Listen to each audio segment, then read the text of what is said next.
Dans le cadre de la CMR 12, vous êtes le président du groupe de travail 6B. Quelles sont les missions de ce groupe de travail? La structure de la CMR 12 a confié à ce groupe de travail le traitement de certaines questions qui sont liées au point suivant de l'ordre du jour. Le point 1.1 qui concerne donc la révision des renvois de l'article 5 du règlement de radiocommunication. Le point 2 qui concerne la révision des recommandations UTR incorporées par référence et qui ont été communiquées par l'Assemblée des radiocommunications. Le point 4 qui concerne l'examen et la révision des résolutions et recommandations des conférences précédentes. Et le point 8.1.2 qui concerne l'examen des difficultés et des incohérences qui ont été constatées dans l'application du règlement des radiocommunications. Voici donc un résumé des missions qui ont été confiées au groupe de travail 6B. Pourquoi est-ce que la Conférence mondiale des radiocommunications, la CMR, est-elle importante pour les pays africains?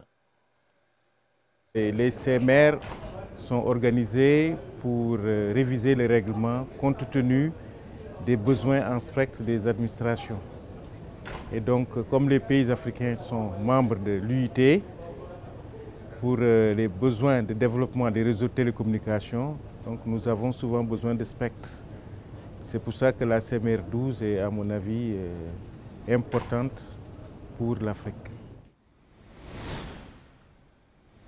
Quels sont les résultats que vous espérez de la CMR 12? Alors les résultats que nous espérons avoir, c'est des résultats qui tiennent compte, comme je l'ai dit tout à l'heure, des besoins en fréquence et en spectre de l'Afrique. Et ces besoins sont décrits dans tous les points de l'ordre du jour.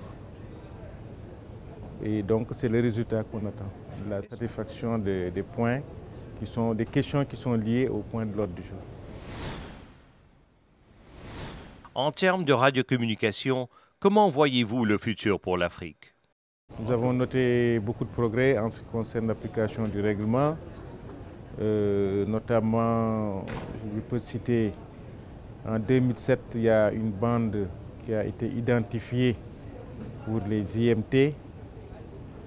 Et cette bande qu'on appelle aujourd'hui dividende numérique va être disponible en 2015 pour développer les futurs réseaux de téléphonie mobile.